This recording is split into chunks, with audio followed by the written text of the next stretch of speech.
Prospectors swarmed Nevada like field mice, but were making few actual finds. The average miner, working for a company, was just going slowly broke or getting pneumonia from silicosis for his trouble. Finding, filing, and selling claims were the quickest and easiest way to make a profit. He wrote his ex-wife Mary asking her to send Paul to Nevada so he could be enrolled in the mining school as well. A family working together just might do big things. Slowly, without noticing, they each began to live lives apart from one another. Rader would work and have lunch at the Waldorf Club. Ivy would attend class and then eat a bag lunch with her new friends. If anything, it seemed their marriage was smoother. It was also pleasant not having any conflict. Ivy was quickly drawn into the excitement of the 1916 presidential election. It was the first major election that Nevada women were able to vote, and they were enthusiastically embracing their new freedom. She was recruited to pass out posters endorsing 3 women candidates and volunteering with the League of Women Voters. On election night, much of Reno's upper class was gathered at the riverside to drink, talk, and await the election returns. As usual, rumors circulated wildly. "Did you hear?" one of Ivy's friends trotted over breathlessly. "I heard that one of the candidates for the Supreme Court died." "What?" Ivy said. "I heard it from a friend who heard it from a maid who works at the hotel where they were staying. She saw him in the bathtub on ice." Rader huffed in disbelief. "Why on earth would they do such a thing?" The young lady sniffed. "Oh, you know those Republicans. They'll do anything to stay in power. They just didn't want to lose that position so their man in office can appoint his replacement if he wins. Or maybe," she whispered conspiratorially, "he just knew too much. Dead men tell no tales, you know." There was no apparent concern about the poor man who might have died and no news following. Just a wild rumor in the mix of a wild election. Tensions were high across the nation. America appeared poised to enter the Great War. The bombings in San Francisco had been followed by numerous less lethal terror attacks and public protest. Rumors had come from Washington state of a Union wobbly who had been lynched and castrated. Others shot from the docks on Bloody Sunday.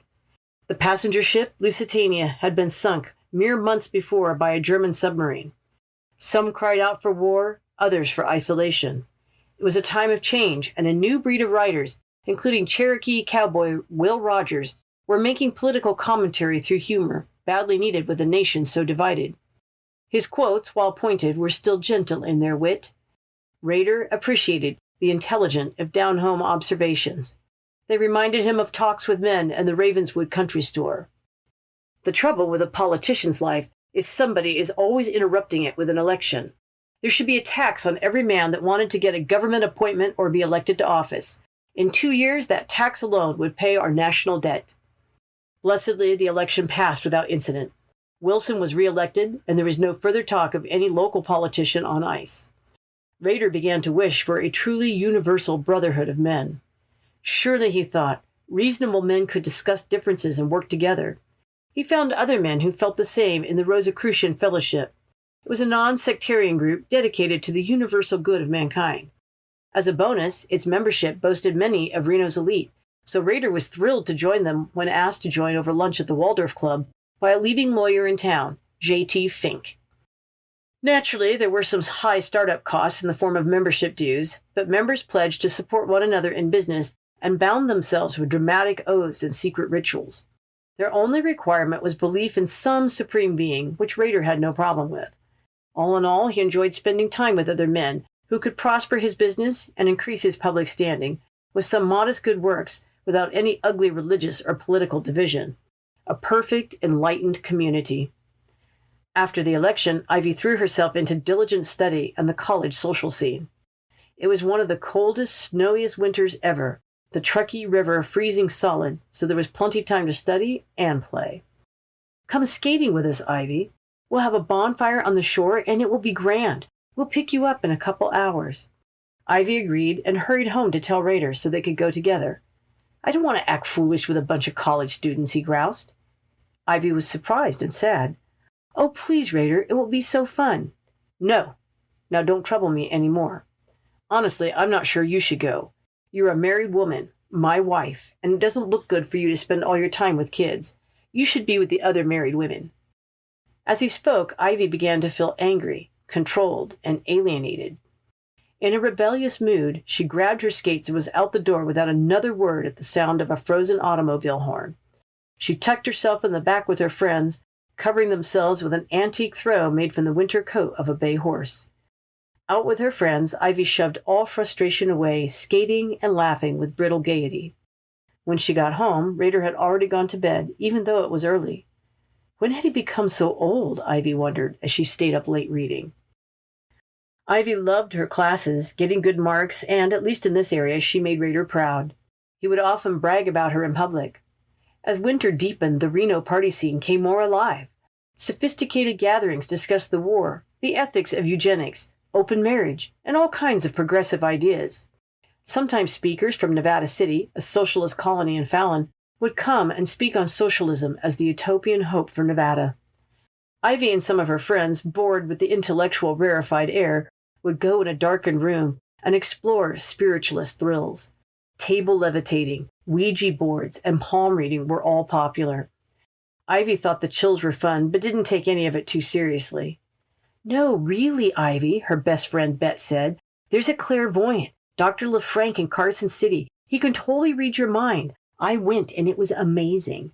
"Bet," Ivy teased. "It's not hard to read a blank page." Bet gave her a shove. "Oh, you just think you're so smart."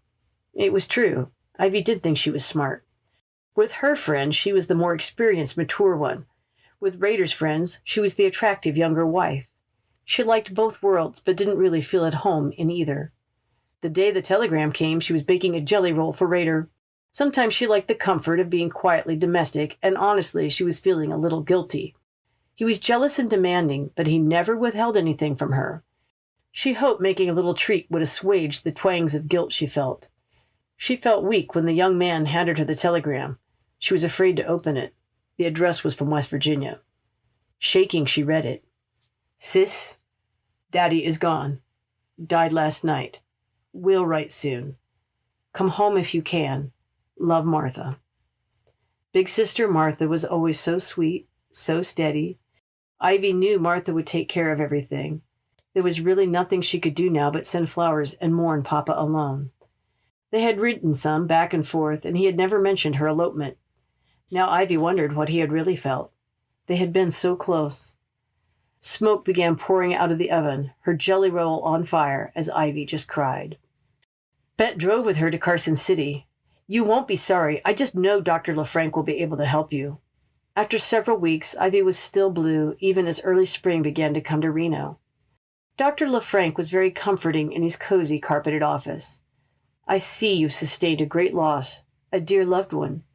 I see you are worried that you didn't get to say goodbye. Your loved one wants you to know they died peacefully and are waiting for you on the other side." Ivy was relieved. She paid the good doctor and left to have tea with Bet. Within days, Papa's last letter arrived to her, and Martha added a hand-scribbled note. "Daddy wrote this the night he died. Justice does not seem to exist anymore. Laws are ignored. People you have done the most for will treat you the worst." Ivy's tears burned. Oh God, did he mean her? What is religion? Is the belief that is taught by the Orthodox churches practiced? Not by any means. It is by hypocrisy. I can make the world no better, and I don't believe the world is any better by me living in it.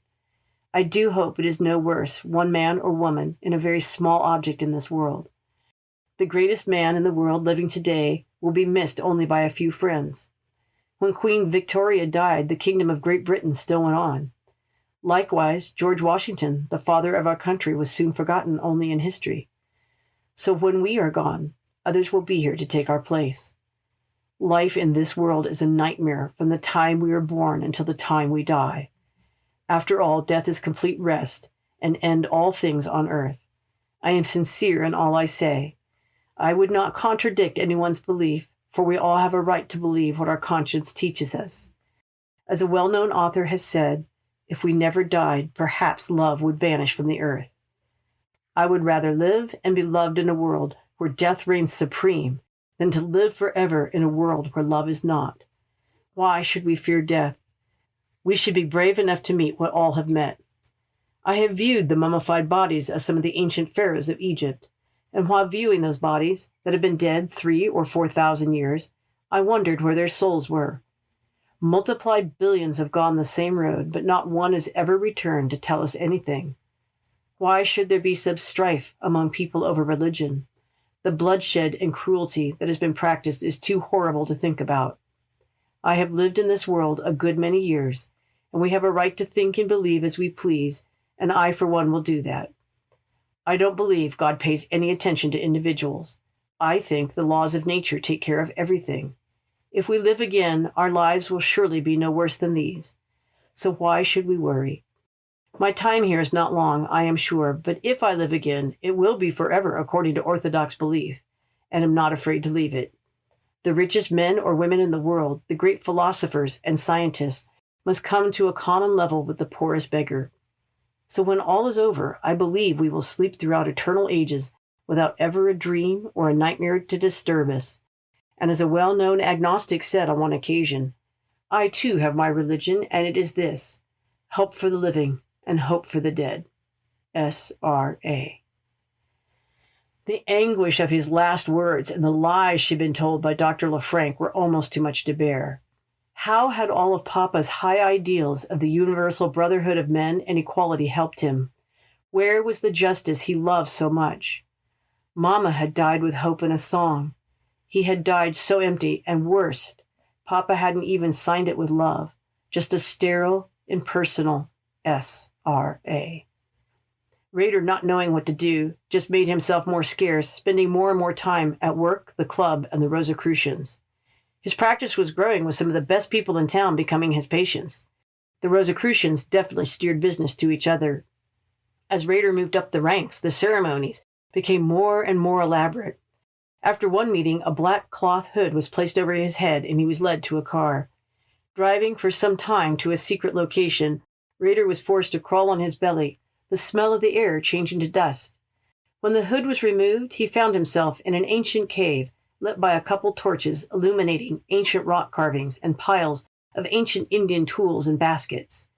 Everyone but Rader wore a wet bandana over their face, the dust and bat guano nearly choking him. The torches and dust made an unearthly combination as Rader took his secret oaths with his hand on the skull of a long-dead Indian.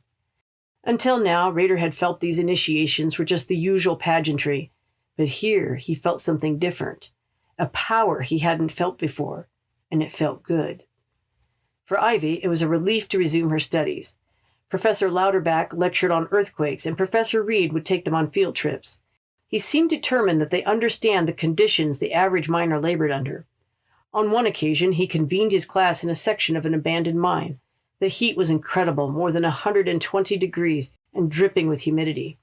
The entire class was soaked in sweat within minutes, their skin getting red spots where steaming, mineralized water dripped on them. No one remembered the lecture, but they certainly got the professor's point.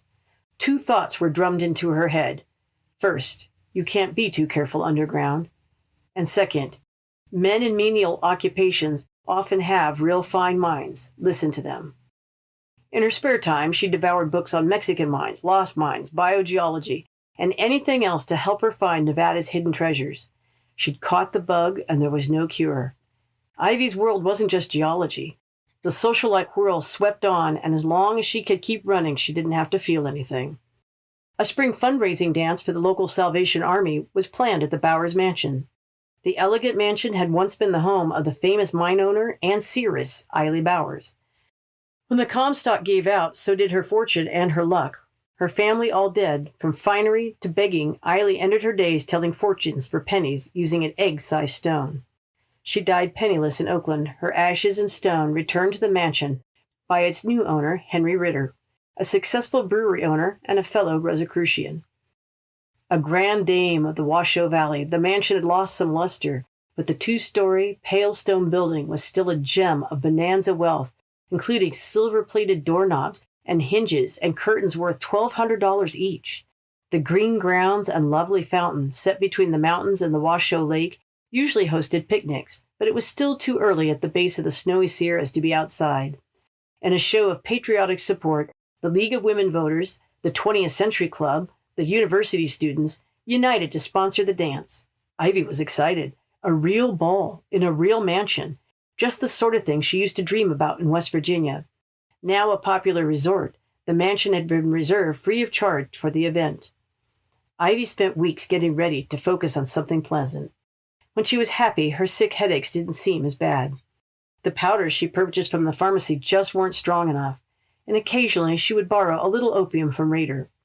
Shopping always made her feel better. She saw the perfect dress on display in town. It was a tiered robin blue satin, cut at a modern and slightly scandalous 3/4 length to show off just a touch of Ivy's stocking legs. It was topped by a delicate lace bodice and crystal clasp. Ivy had to have it and placed the order to get it shipped from San Francisco. She added a midnight blue velvet bag, full-length gloves, and modern black satin heels to complete the outfit.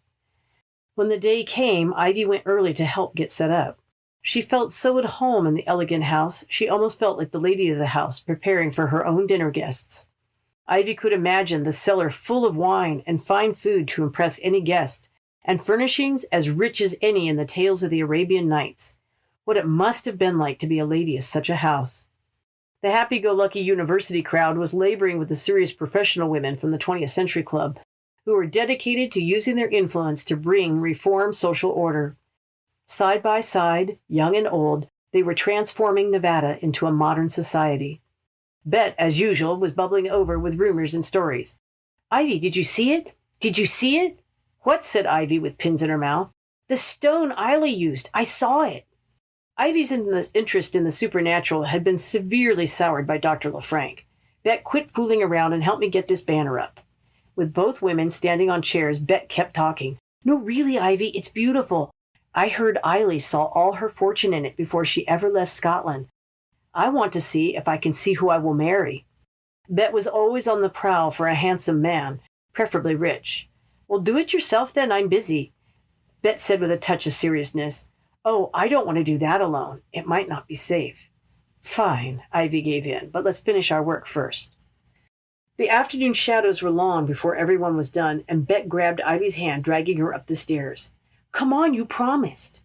Racing up to the unfinished third floor, used mostly for storage, Bet uncovered a dusty table. "Look!"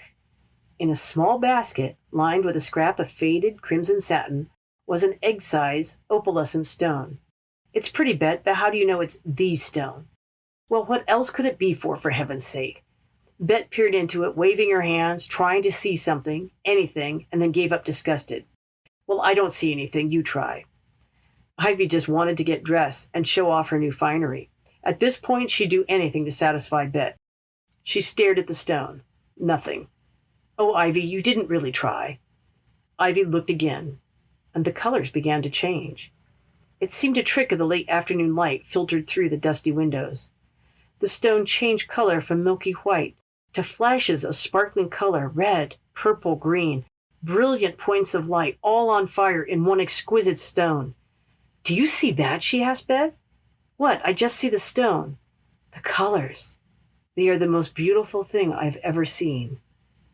Now it was Bet's turn to be impatient. "I don't see anything. Let's go. I want to see your new dress." Bet could hardly drag Ivy away. She had seen a gem of unearthly value. Buried in that stone was the gem she'd seen. She had to get another look. A flurry of color and rustling dresses filled the bedroom where all the ladies were changing. Bet wore a simple pink silk dress with a dramatic sequined butterfly. She waved a huge pink ostrich feather fan in Ivy's face. "Go on, Bet. Raider will be expecting me. He doesn't like it when I'm late." Ivy was one of the last to finish dressing. As a crowning touch, Ivy brought out her guilty treasure, secretly purchased from her private account. Gouldie's French perfume nymphs from San Francisco. It was so exotic and new, she just had to have it for the ball. Lavender was for girls. This was sophisticated. She dabbed some behind her ears and between her breasts, stepping out on the landing to admire herself in the hallway mirror. Trimmed with gold and red velvet, it was one of Eiley's brought over from Europe, around the Horn by ship, valued at over $3,000 at the time. Ivy could relate to Eiley, who had worked so hard and finally struck it rich. The prestige, the comfort, and the friends, it was all very addictive. For a second, Ivy could almost hear the grand orchestras from the past. A fleeting shadow caught her eye of a small woman behind her. She was startled by a voice. A woman's education and property are really her only protection, you know. Startled, Ivy spun around and saw a kind but serious-looking woman. Echo Loader, she introduced herself. Ivy quickly checked the mirror. The shadow was gone, but a sensation of ice water flowed through her veins for a split second. The shadow entered her heart. Ivy recognized the name. Echo was a well-respected educator and now principal in Reno. She had been one of the founders of the 20th Century Club. I'd like to invite you to consider membership in the Century Club. Women need to band together. Echo's dress was much plainer, and Ivy wondered if becoming part of that group meant she had to give up dressing pretty or having fun. The idea of added influence was attractive, however. She thanked Echo and then went to go find Raider. She and many of the men had congregated at the beer tent outside. They didn't seem to mind the cold. Henry Ritter was the owner of the mansion and the elite brewery. He didn't mind a little generosity for a good cause, but the beer tent might make a little profit for the night. Some of the Salvation Army members were disapproving, but this was Nevada, and in the end, money won out over any moral scruples. The beer tent ultimately made more money, but a good time was had by all, and a respectable donation was made to the Salvation Army to set up service huts that would mend clothing, send letters, and serve baked goods overseas. Several young ladies, including Bet, were so overcome by patriotic fervor, thinking of all those lonely young men, they volunteered to go as donut dollies. Ivy spent several lovely dances with Raider. He could be so graceful and elegant. That night at home, he swept her off her feet again, and life was good. As early spring gave way to warmer weather, Ivy did join the 20th Century Club. She still enjoyed her college friends, but she needed more purpose. She had become friends with Echo, looking to her as a mentor. Echo had never married, preferring the independent life of a professional woman. She never seemed to feel the emptiness that Ivy felt. Echo reminded her of Papa, so sure, so idealistic. Maybe, somehow, she could still make Papa proud. She wasn't sure Reno would ever be truly progressive. Mayor Roberts favored a wide open, even preaching from a pulpit how he would have a barrel of whiskey at every corner. It seemed there were only newcomers, all from someplace else, that didn't care about Reno. Their whole attitude was not to ruin the Reno fun and keep divorce as easy to get as grub in a cafe. Ivy had been pregnant again, keeping it secret from Raider. A few weeks later, she miscarried alone. It just wasn't worth telling people. She followed the advice of her woman's magazine, douching with Lysol to kill any infection. The burning was horrible, but nothing compared to the torture in Jarbidge, and life moved on. A special talk was being given through the geology department, open to the public. Today, a special speaker from New York had come to share some specimens from his personal mineral collection while in town on other business. Ivy had started a little collection of her own. Rocks were so stable, cool, and beautiful. It was as if she could absorb their strength by keeping them near. Echo had arranged a field trip for some of her high school students, so they sat next to each other. Carl Gustavus Roebling was an avid collector, as was his father. He had come to Nevada to obtain new specimens and trade information with local enthusiasts. He showed some of his phosphorescent ones, sparking in the dark, and a spectacular display of minerals under black light that glowed strange colors. At the conclusion of the talk, Professor Reed, who had hosted the event, made an announcement. It is an honor for the Mackey School of Mines to announce for the first time anywhere a spectacular find. The audience began to talk in hushed whispers, speculating on the nature of the discovery. This was Nevada. The silver of the Comstock, the gold rush of 10 years ago. It seemed a land of never-ending treasure. It has been generously loaned to us for this presentation, so the people of its home state may be the first to see it before it heads to its permanent home in California. Retrieving a small wooden box, he opened the lid, and inside was a large, potato-sized, uncut black opal. Ivy was absolutely stunned. It was the gem that she had seen in Eiley's peepstone at the Bowers mansion. It could not be possible. Silky black with deep green and blue sparkles, peppered with star-like clusters of red and yellow. Ivy stood up to get a better look. Her jaw literally dropped wide open. Professor Reed continued, "This is one of the rarest gems on Earth, only found in Nevada and Australia, and never has a specimen of this quality and size been found. Flora Lowhead, the West's own opal queen and owner of the giant tree opal claim, has very graciously allowed us the first public viewing of this magnificent treasure. It has an estimated value of $250,000. The university was always happy to further relations with wealthy mine owners. The opal mines of the Virgin Valley were not big money makers, but a find like this could certainly increase interest in cash flow. A win for the university and Flora Loughead. Ivy was deep in thought when she left, not even speaking to Echo on her way out. The missing payroll at Jarbidge and even some of the lost gold mines paled in comparison to this.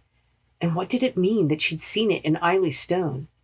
She clipped every article and every picture of the opal, even hand-coloring the black and white photos with colored pencils, pasting them into her growing scrapbook of mineralogy and Nevada treasure. Blessedly, Rader had no plans of a camp tour this summer. With the warm weather, he and some friends headed out to Pyramid Lake for a picnic. An avid and skilled fisherman, Rader had many admiring friends. He was after the beautiful Lahontan trout. The natives fished for both the trout and the strange and prehistoric-looking kuui found nowhere else. Rader preferred the trout, which could be an enormous 20 to 30 pounds. Several carloads of couples set out driving through the countryside for a day at the lake. Friendly chatting filled the air, but Ivy kept to herself. Funny how she could feel so alone in a crowd. A tear escaped as she saw a cow-calf pair nursing in the field. Rader had received his draft notice yesterday. Everything just seemed off. She had taken a little opium to settle her nerves before they left, so she would feel better later, she was certain. She was glad to be out. The Washoe Valley was so beautiful. Quail heard when flushed from trees, the foothills blending into the Sierras purple and pink like a Chinese silk painting. But always, always the Black Opal was at the back of her mind. They drove around to the north side of the lake, avoiding the crews of commercial fishermen, Indians hired by whites to fill unending plates at fine white restaurants. Stopping at the Needles, the men waded out to fish, while most of the women set up the picnic. Pyramid Lake was so unearthly, a brilliant blue-green set in the middle of strange white shapes and brown earth. There was nowhere like it on earth. The colors reminded Ivy of the opal, almost as if the stone and the lake were one. As a budding geologist, Ivy had her nose stuck in a book, wandering off from the others, touching the very strange shaped tufa formations, making notes. She headed towards a spot where steam was rising off the lake from a hot spring. She loved the mineral smell of the water. Taking off her shoes and socks, she waded in, enjoying the salty hot water. The sun was so bright against the rocks, she could barely see the outline of a man sitting in the water with a tall hat on. Ivy squinted. He seemed elderly, so she wandered over to see if he was all right. He was older, a Paiute with a kind, grandfatherly face. He seemed at perfect peace, with his eyes closed, back against a rock just soaking in the mineral waters. Unexpectedly, he spoke to her as she was leaving. "Have you come to pray?" Indians don't usually seek out conversations with white people. "Pardon me?" she asked. With eyes still shut, he asked again, "Have you come to pray? Are you like the stone mother who wept so many tears for her lost children? She filled this lake and turned to stone. This is a natural place to offer prayer." He spoke so kindly, radiating quiet dignity and peace. She wondered how he seemed to know her past. She wished her father had been like that. Intrigued, Ivy sat down a little distance away from him on the beach, just listening. "I am a dreamer. I am Wokova. But the young ones don't listen now. They don't dream anymore. And I am just old man Jack Wilson." He turned and looked directly at her. "Do you think the spirits aren't here just because you ignore them? You think lights and noise make them disappear? They are here. They are just as present. You just can't see them so good." Somehow his words made her think, breaking through the numbness. She listened respectfully. A middle-aged Paiute woman approached them. "Grandfather," she said, "don't bother this lady." Clearly, she didn't understand why grandfather would be talking about the spirits to a white woman. "Daughter, thank you for your concern, but we must remember the dream God told me. If I don't tell it, I can't remember. Maybe she will help us remember. She takes notes. Our young men are too busy fishing for money, catching too many fish. They don't make time to remember." He began a song, and Ivy supposed it was Paiute, and then he spoke the words in English to her. "When the son died, I went up to heaven and saw God, and all the people who had died a long time ago. God told me to come back and tell my people they must be good and love one another and not fight or steal or lie. He gave me a dance to give to our people. Do not refuse to work for the whites, and do not make trouble with them until you leave them. When the earth shakes, when the new world comes, do not be afraid. It will not hurt you. Do not tell lies. Is he all right? Ivy asked. Yes, he is old. He lives in the past. Daughters, the old man scolded a little. I am right here. My hearing is still good. My mind is strong. I know the whites are still here. I know the dead have not returned. But I am a dreamer, and God is true. It will happen. The Paiute woman apologized, and Ivy walked back to her people that were still chatting, still being loud in a world that seemed more alien to Ivy every year.